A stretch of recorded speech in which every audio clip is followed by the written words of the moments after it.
जलती जलती झुलसा देने वाली गर्मी से परेशान उत्तर भारत के मैदानी इलाकों के लोगों के लिए मौसम विभाग की तरफ से एक ताजा भविष्यवाणी जारी की गई है, जिसको सुनकर उत्तर भारत के जो मैदानी इलाकों में लोग रह रहे हैं उनको थोड़ी राहत जरूर मिलेगी। क्योंकि हाँ, आपको बता दें कि पूरे अप्रैल के महीने में ज्यादातर ऐसे दिन रहे जहां पर उत्तर भारत में लू जैसी स्थिति बनी रही और इसके साथ ही धूप के तेज सपेटे लोगों पर पड़ते रहे और झुलसा देने वाली गर्मी लोगों को परेशान करती रही। लेकिन अब जो मौसम विभाग की तरफ से ताजा अपडेट जारी किया गया है उसके अनुसार आपको इस मैप के जरिए समझाने की कोशिश करते हैं कि अगले 48 घंटों में कैसा मौसम रहने वाला है, मौसम में क्या कुछ बदलाव देखने को मिल सकता है। लेकिन उससे पहले आज की हम आपको जानकारी देते हैं कि आज का मौसम कैसा रहेगा और कहां पर हीट वेव चलने की संभावना मौसम विभाग ने जताई है। तो ये जो राजस्थान का हिस्सा है, यहाँ पर आज भी हीट वेव को लेकर येलो अलर्ट जो है मौसम विभाग की तरफ से जारी किया गया है।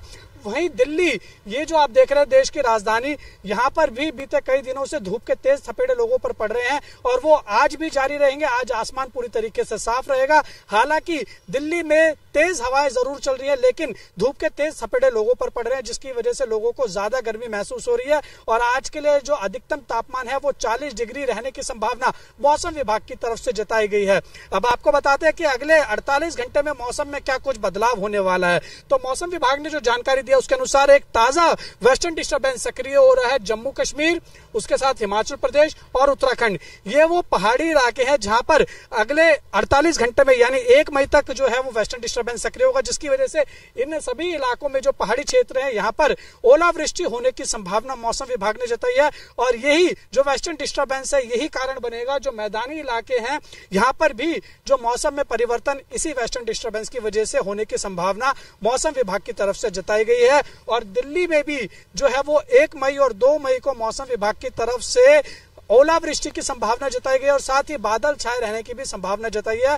और साथ ही मौसम विभाग ने यह कहा है कि जो मैदानी इलाके तप रहे थे गर्मी की वजह से उनमें भी कमी देखी जा सकती है और जो अधिकतम तापमान है उसमें भी गिरावट दर्ज की जा सकती है, ऐसा मौसम विभाग ने पूर्वानुमान जताया। यानी कुल मिला के अगले 48 घंटे बाद लोगों को इस भीषण गर्मी से राहत मिलने की संभावना फिलहाल अभी दिखाई दे रही है, ऐसा मौसम विभाग ने पूर्वानुमान जताया है। वीडियो जर्नलिस्ट बलदेव के साथ उज्जवल Kumar, JK 24/7 news, Delhi.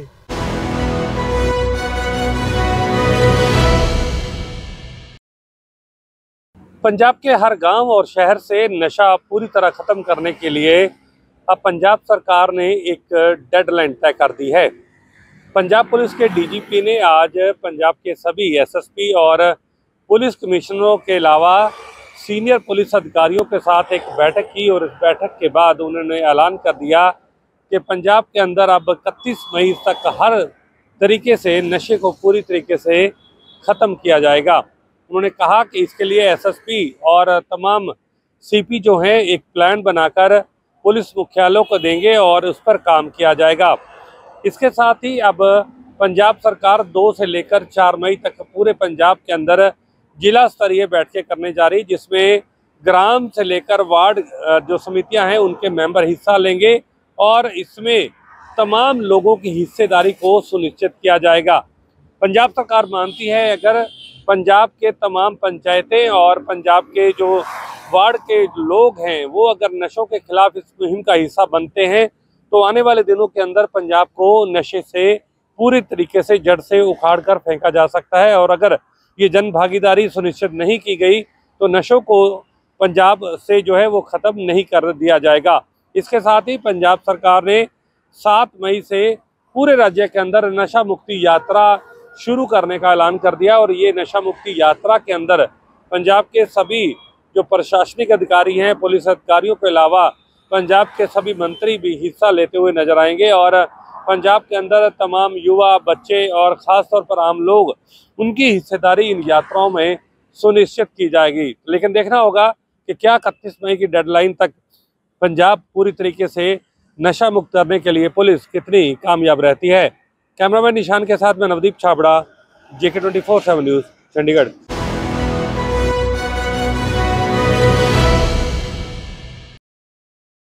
Bharatiya Janata party के संगठन में फिलहाल लिस्टें रोक दी गई हैं। जो बाकी ज़िला अध्यक्ष की सूची आने वाली थी उसको भी रोक दिया गया है। अब मई के पहले हफ्ते में डिसाइड किया जाएगा कि जो बाकी ज़िला अध्यक्ष में जिसकी सूची आने वाली थी, जो जनपदों में ज़िला अध्यक्ष की सूची नहीं जारी की गई थी, उसमें कौन ज़िला अध्यक्ष बनने वाला है उसकी सूची जो है वो मई के पहले हफ्ते में डिसाइड की जाएगी। और बहरहाल ये तय हो चुका है कि ओबीसी चेहरे का ही प्रदेश अध्यक्ष होगा, जिसकी वजह से कुछ चेहरों के नाम सबसे ऊपर है। जैसे BL वर्मा, उनका नाम चल रहा है। योगी आदित्यनाथ चाहते हैं स्वतंत्र देव सिंह दोबारा प्रदेश अध्यक्ष बन जाएं क्योंकि उनकी टीम के हैं। मगर केंद्र नेतृत्व जिस तरह से ब्यूरोक्रेसी में तब्दीली लाकर अपने मनचाहे अधिकारियों को पोस्ट कर दिया गया, और ख़ास तौर पे बहुत से ऐसे अधिकारी जो योगी आदित्यनाथ के करीबी थे उनको हटा दिया गया, तो इसी तरह से लग रहा है कि केंद्र नेतृत्व यानी अमित शाह, मोदी अपने चहीते लोगों को ही प्रदेश अध्यक्ष बनाएंगे ताकि संगठन जो है पूरी तरीके से केंद्र नेतृत्व के हाथ में रहे। अब देखने वाली बात है कि किस तरह का स्वरूप तैयार होता है संगठन का, क्योंकि संगठन पे ही भारतीय जनता पार्टी चलती है और संगठन जो है वो सर्वप्रिय है भारतीय जनता पार्टी के लिए। उधर दूसरी तरफ राष्ट्रीय अध्यक्ष अभी तक चुना नहीं गया है। पहलगाम के जो हमले आतंकवादी हो गए जिसकी वजह से सब चीज़ें पोस्टपोन्ड हो गई, मगर जो संगोष्ठियाँ चल रही हैं वन नेशन वन इलेक्शन वक्त बिल को लेकर वो लगातार पार्टी की तरफ से चल रही हैं। अब देखने वाली बात है कि संगठन में कौन कौन से चेहरे रखे जाएंगे, दलित कितने जिला अध्यक्ष बनते हैं, ओबीसी चेहरा कितना जिला अध्यक्ष बनता है, और प्रदेश अध्यक्ष जो है तकरीबन अंदर से जो हमारे सूत्रों से खबर आ रही है वो ओबीसी चेहरा ही प्रदेश अध्यक्ष होगा भारतीय जनता पार्टी का, क्योंकि ओबीसी चेहरा से बहुत सी जातियों को, बहुत सी बिरादरियों को अपनी तरफ साधने की कोशिश भारतीय जनता पार्टी करेगी। लिहाजा ओबीसी ही चेहरा जो है वो तय हो चुका है। कोई दूसरा चेहरा या दलित प्रदेश अध्यक्ष बनाने की बात थी वो फिलहाल टलता हुआ नजर आ रहा है। कैमरामैन सुमित के साथ रज़ा अब्बास, लखनऊ, जेके न्यूज़।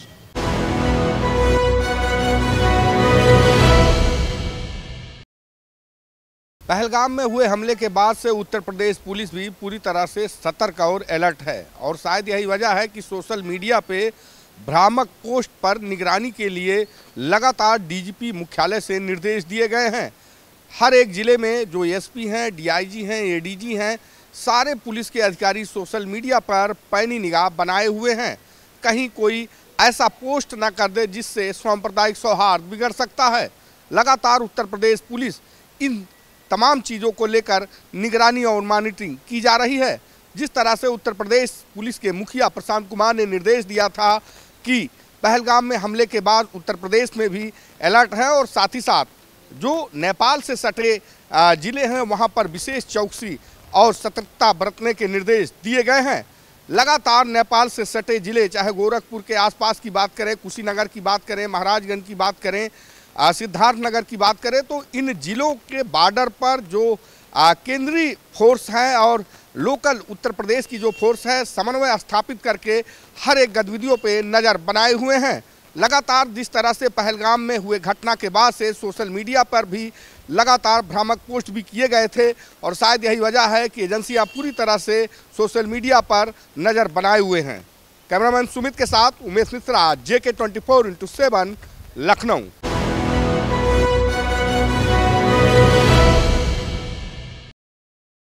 मौसम विभाग के द्वारा अब गाइडलाइन जारी की गई है। लगातार मौसम के बदलते मिजाज को देखते हुए उत्तर प्रदेश में कभी तेज़ धूप, कभी ओलावृष्टि और कभी तेज़ आंधी के साथ गरज और बिजली की इन समस्याओं को देखते हुए मौसम विभाग ने अलर्ट जारी किया है। आने वाला समय जो है वो राजधानी लखनऊ के साथ साथ कई इलाके ऐसे होंगे जहां तापमान 45 डिग्री से भी पार हो जाएगा, और मौसम विभाग की ओर से ये गाइडलाइन जारी की गई है कि दोपहर 10 बजे से लेकर के दोपहर 2 बजे तक, सुबह 10 बजे से लेकर दोपहर 2 बजे तक यदि कोई आवश्यक कार्य ना हो तो बाहर ना निकलें, बाहर जाने से अवॉइड करें। साथ ही साथ पानी की बिल्कुल कमी ना होने दें। वहीं दूसरी ओर लगातार मौसम का मिजाज जो है वो बदल रहा है। बात करें बीते दिन की तो तेज़ हवाओं, ठंडी हवाओं की वजह से कहीं ना कहीं कई जगहों पर आम जनमानस को समस्या का सामना करना पड़ा, कई पेड़ उखड़ गए, और मौसम विभाग ने जो अलर्ट जारी किया है वो कहीं ना कहीं धरातल पर दिखाई दे रहा है। आपको बता दें कि मौसम विभाग की ओर से आने वाला समय जो है यानी कि 29 तारीख से लेकर के आने वाले 2 मई तक लगातार तापमान बेहद तेज़ रहेगा और इस तेज़ तापमान में बाहर निकलने से साफ तौर पे मना किया गया है। यदि कोई बहुत ज़रूरी कार्य ना हो तो बाहर ना निकला जाए। वहीं दूसरी ओर बात करें तो बिहार और आसपास के इलाकों में बारिश आंधी की वजह से मौसम ने भी अपना मिजाज बदला है। लखनऊ के साथ साथ जो पूर्वी पट्टी है वहाँ पर तेज़ आंधी आई, एक तरीके से बारिश बूंदाबांदी हुई, लेकिन लखनऊ में उसका असर भी देखने को मिला। सुबह तक की बात करें तो मौसम जो है वो बिल्कुल बदला हुआ था, लेकिन तकरीबन 1-2 बजे के बाद से तेज़ धूप और तापमान भी बढ़ गया। ठंडी हवाएं कहीं ना कहीं बढ़ती धूप का असर नहीं होने दे रही हैं, लेकिन मौसम विभाग का ये अलर्ट है कि आने वाला समय जो है उसमें तापमान बहुत अधिक होने वाला है और अनावश्यक कार्य से बाहर ना निकलें। यदि कार्य बहुत आवश्यक हो तभी आने वाले समय में घर के बाहर निकलने का काम करें। वीडियो जर्नलिस्ट सुमित के साथ गौरव पांडे, JK 24/7 न्यूज़, लखनऊ।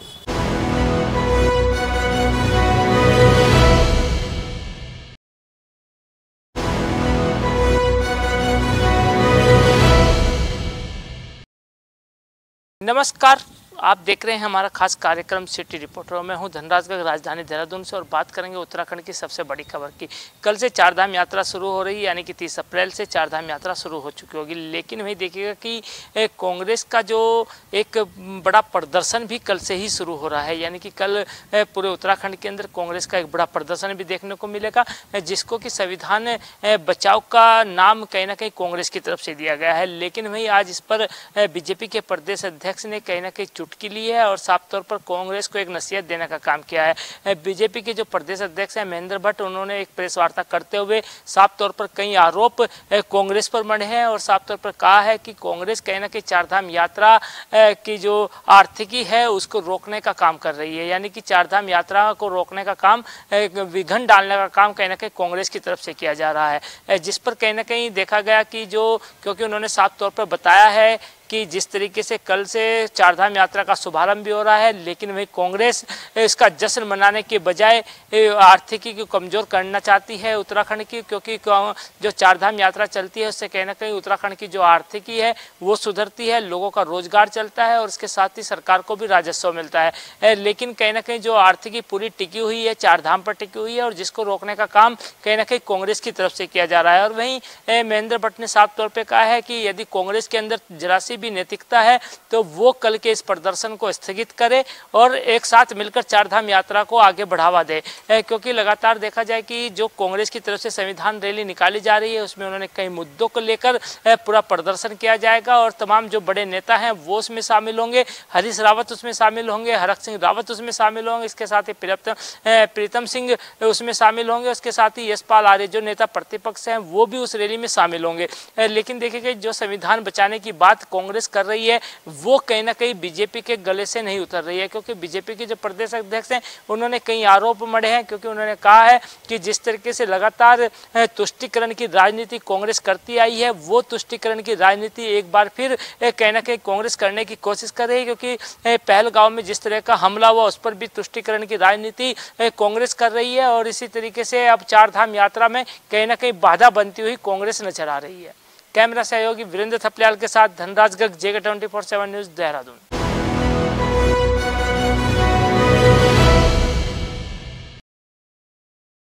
पहलगाम आतंकी हमले के बाद एकनाथ शिंदे और ओवैसी की खूब हो रही है चर्चा। नमस्कार, मैं हूं इरशाद अहमद और आप देख रहे हैं मेरे साथ JK 24/7 न्यूज़ का खास कार्यक्रम सिटी रिपोर्टर।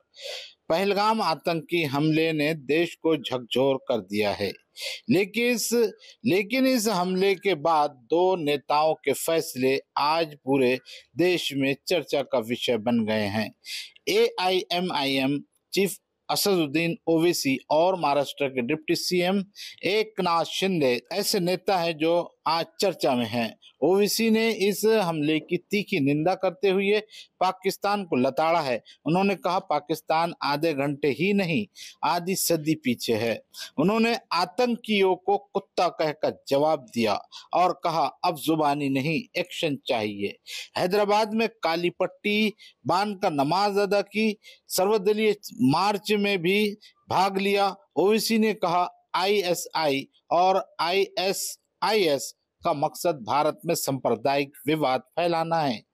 पर हम सबको मिलकर इसका जवाब देना होगा। उन्होंने सरकार के साथ खड़े होकर हिंदू मुस्लिम एकता का पैगाम दिया। वहीं महाराष्ट्र के डिप्टी सीएम एकनाथ शिंदे ने श्रीनगर पहुंचकर पर्यटकों को रेस्क्यू कराया।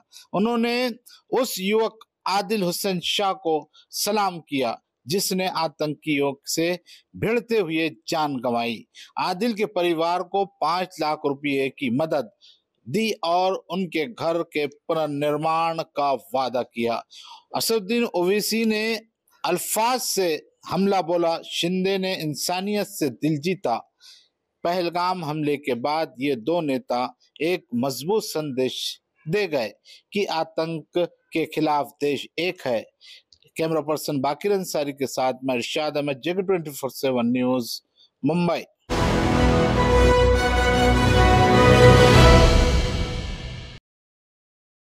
नमस्कार, आप देख रहे हैं हमारा खास कार्यक्रम सिटी रिपोर्टर और पीलीभीत की बड़ी खबर को लेकर के मैं हूं आपके साथ ऋतिक द्विवेदी। पीलीभीत में इन दिनों मौसम में उतार चढ़ाव देखने को मिल रहा है। दिन में तीखी धूप तो रात में हल्की ठंडी हवाएं चल रही हैं। ऐसे में बदलता मौसम का मिजाज से स्वास्थ्य पर प्रतिकूल असर पड़ रहा है। इससे लोगों की सेहत भी बिगड़ रही है। मौसम के इस नरम गरम तेवर से लोग बुखार, जुकाम, खांसी, दर्द और सांस लेने में दिक्कत जैसी समस्याओं से ग्रसित हो रहे हैं। उधर दोपहर की भीषण गर्मी की तपिश अब सिर चढ़ने लगी है। तपता पारा भी लोगों को बीमार बना रहा है। इससे लोगों में पेट दर्द, उल्टी, दस्त व सनबर्न की समस्या हो रही है। ऐसे में कहा जा सकता है कि शहर के मौसम का बदलता मिजाज लोगों के लिए परेशानी का सबब बन रहा है। शहर का अधिकतम पारा जहां 37 के करीब जा रहा है, वहीं न्यूनतम तापमान 23 के आसपास रहने से रात में ठंड बनी होती है। रविवार की छुट्टी के बाद सोमवार को जब जिला अस्पताल की ओपीडी खुली तो करीब 1400 मरीज पहुंचे। इनमें से 20% ऐसे थे जिन्होंने धूप में रहने की वजह से चक्कर, उल्टी आने और तेज सिर दर्द की बात कही थी। इसके साथ ही छोटे बच्चों में डायरिया का प्रकोप ज्यादा दिखाई दे रहा है। वहीं डॉक्टर इस बदलते मौसम में सावधानी बरतने की सलाह दे रहे हैं। डॉक्टरों का कहना है कि गर्म मौसम में पेट का डाइजेशन अमूमन खराब हो जाता है। इसको लेकर ध्यान देने की जरूरत है। डॉक्टर तरल पदार्थों का सेवन करने, देर रात खाना खाने से बचने और धूप में बेवजह निकलने से बचने से मना कर रहे हैं। गौरतलब है कि पीलीभीत जिले में पिछले 4 दिनों से तेज धूप के साथ ही लू चल रही है। सोमवार को जिले के कुछ इलाकों में सुबह बादल छाने के साथ तेज हवाएं भी चली, लेकिन 10 बजे तक मौसम फिर बदल गया और तेज धूप के साथ तापमान बढ़ गया। तेज धूप की वजह से सड़कों पर लोगों की आवाजाही भी कम रही। हालांकि मौसम विभाग 30 अप्रैल से 3 मई तक मौसम में बदलाव के आसार जता रहा है।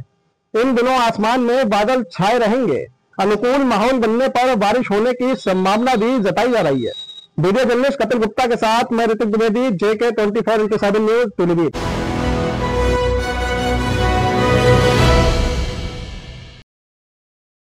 नमस्कार, आप देख रहे हैं हमारा विशेष प्रोग्राम सिटी रिपोर्टर। देहरादून से मैं संचित शर्मा आपके सामने एक बड़ी खबर को लेकर के हूं और बात करेंगे चारधाम यात्रा की। चारधाम यात्रा को लेकर के लगातार जो तैयारियां हैं वो पूरी कर ली गई हैं। चारधाम यात्रा उत्तराखंड की एक ऐसी यात्रा है जिसमें लाखों की संख्या में अन्य प्रदेशों से आने वाले जो श्रद्धालु हैं या कहेंगे जो यात्री हैं, उनकी संख्या हर साल बढ़ती जा रही है, जिससे कहीं ना कहीं बात करें कि उत्तराखंड के आर्थिकी में एक बड़ा फ़ायदा पहुंचता है।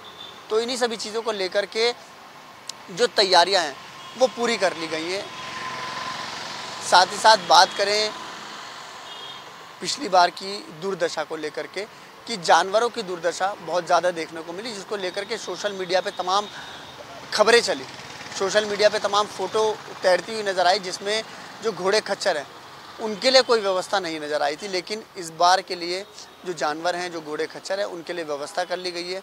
उनका इलाज, उनकी बीमारियाँ और उनका जो कहें कि उनकी जाँचें पहले कर ली गई है। जो भी जानवर अनफिट नज़र आएगा उसको किसी भी तरीके से यात्रा करने के लिए नहीं भेजा जाएगा।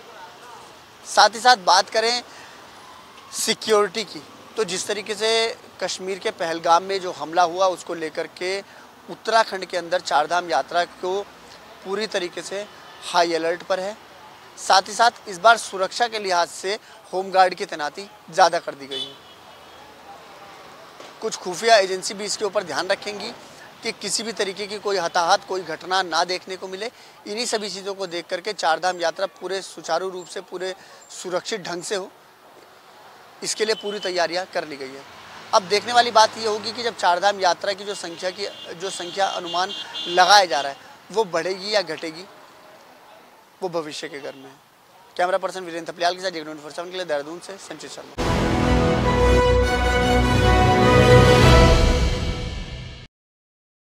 नमस्कार, आप देख रहे हैं सिटी रिपोर्टर, मेरे साथ मैं हूं संदीप गोयल।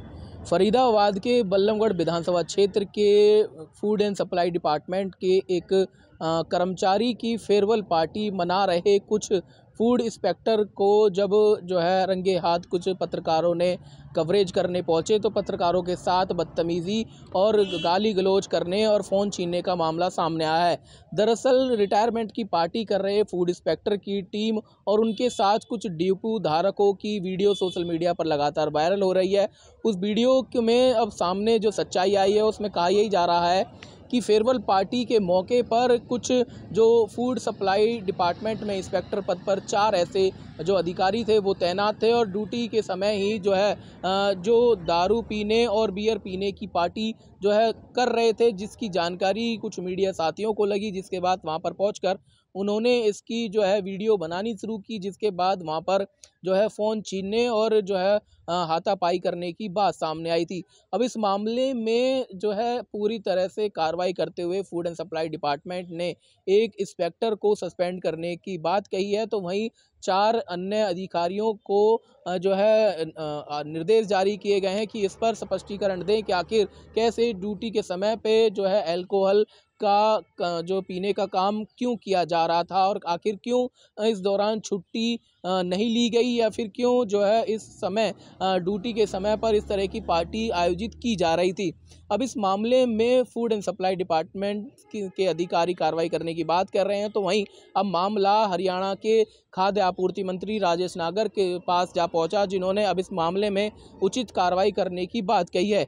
इससे पहले भी राजेश नागर की ओर से कई ऐसी बड़ी कार्रवाई जो है फूड एंड सप्लाई डिपार्टमेंट से जुड़े हुए डिपो संचालकों पर की गई थी, जिसमें राशन कम देने या फिर जो है उसमें मिलावट करने की काम कर रहे थे। लेकिन अब इस तरह की जो वीडियो सामने आई है उसके बाद से अब लगातार जो है ये सवाल उठ रहे हैं कि कैसे ड्यूटी के समय पर जो अधिकारी हैं वो सरकार को जो है ठेंगा दिखाने का काम कर रहे हैं और इस तरह की जो पार्टियां हैं वो ऑर्गेनाइज करके उस समय का गलत इस्तेमाल कर रहे हैं। हालांकि अब इस पर कार्रवाई करते हुए एक इंस्पेक्टर पर जो है सस्पेंड करने की बात कही गई है, तो अन्य पर जो है जवाब तलब किया गया है।